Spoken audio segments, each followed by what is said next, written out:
It's another beautiful day again mga kahabis. For today's videos po, mag-share po tayo kung paano po tayo mag-plant or mag-propagate ng ating mga aqua plants na kakailanganin po natin para ilagay po natin sa mga aquarium o sa mga tirahan ng mga alaga nating isda or fish aquarium. Guys, for today po, i-share ko po sa inyo pagtatanim po nito galing po sa mga seeds. So, tara samahan nyo po ako. Pero, bago ang lahat po mga kahabi, sana po masuportahan nyo po ako sa bagong pag-share ko po ng ating videos or ng vlogs regarding po naman po sa ating mga ornamental fish or about ornamental fish.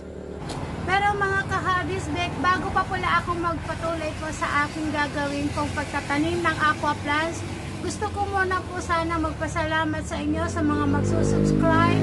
Siyempre po yung magko-comment, sasagutan ko po kayo. And then paki-share and like my videos. Click na rin pong aking notification bell para sa gayon po updated po kayo sa aking mga susunod na videos. Tara guys, tara gawin na natin ito.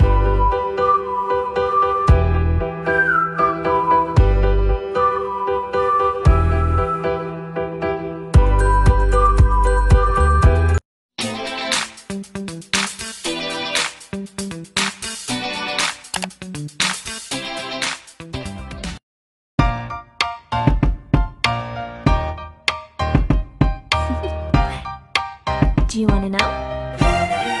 Ang mga kakailanganin natin kahabi, itong Tupperware o yung plastic container, then itong pebbles kasi itong nilalagay ko as first layer, and then itong aqua soil. Yan, medyo nakakapanibago kasi ang ating medium na gagamitin, kakaibang mixture, ang feature niya, yan kita ninyo guys, para siyang mga maliliit na bato-bato, pero hindi naman siya ganun talaga katigas.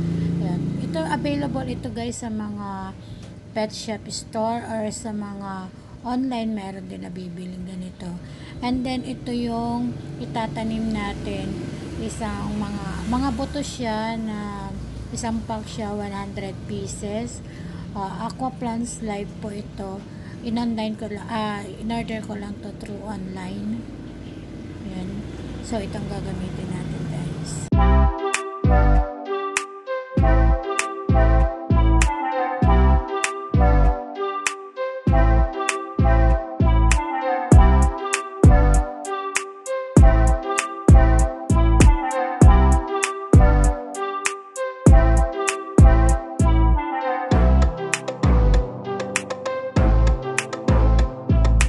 So, nakahanda na guys yung mga kailanganin natin. Ang gagawin natin ay magtatanim. Makikita rin natin ang pagkakaiba naman ng pagtatanim nito compare sa mga ornamental plants natin na ang media natin ay yung garden soil. So, dito ang gagawin natin, medyo kakaiba naman siya. Lalatagan muna natin siya ng pebbles, and then itong ano natin, yung aqua soil, yun naman ang spread natin siya evenly, yung pag-spread natin, although hindi naman ganun ka-perfect na latag na latag. So ibig sabihin ko, matakpan lang natin yung pinaka-pebbles niya, pupunuin natin siya dito, sapat lang para matamnan natin ng seeds ng aqua plants na itatanim natin.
ito naman guys, sa pagtatanim naman natin ng mga buto, hindi naman siya kakaiba, parang din sa mga ornamental plants.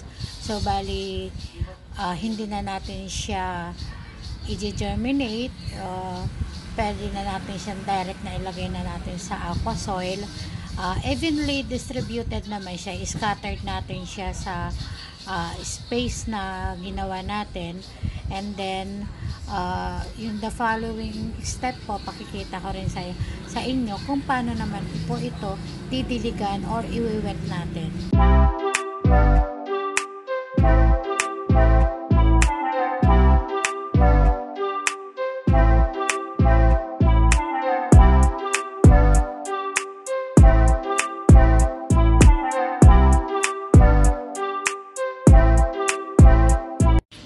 Ngayon guys, na naitanim na natin yung mga aqua seeds natin. So bali dinidiligan ko. So ginamitan ko na lang to ng manual guys, kasi naiwan ko pala yung aking pag-spray para sa pag-water ng newly plant. So since na wala pa akong ginamit na properly na pang-spray po ng tubig, so ganito na lang po ang ginamit ko. Okay lang naman ito guys, kasi sapat lang na diligan natin, basahin po natin yung aqua soil niya tsaka yung buto, para naman po magamit niya habang nag-i-stay pa po siya dyan. Meron po siyang humid na makukuha para sa pag-sprout ng ating mga seeds. After natin guys na ma-wet yung soil, so tatakpan natin just like nung sa mga ibang ornamental plants na ginagawa natin, para naman ma-lessen yung ma-expose sila sa mga bacteria. Yan ang gagamitin natin. So, stay natin siya na nakaganito for at least 7 to 8 days or 2 weeks kung ano man po. Depende po sa pag-sprout ng ating seeds. And then, ang ginagawa ko, tinatakpan ko po siya ng another cover po, yung pinakatakip niya. Kasi, nakita ko ito sa isa sa mga nagtanim ng aqua seeds, very successful naman. So ginaya ko din siya, since yung una kong attempt sa pagtatanim ng seeds, plastic cover lang ginawa ko, hindi siya naging successful. Kaya ito, gagayahin ko po yung napanood ko din. So that's it mga kahabi, nakapagtanim na tayo. So waiting for my updates guys, kung ito po ba ay maging successful or not. Thanks for watching.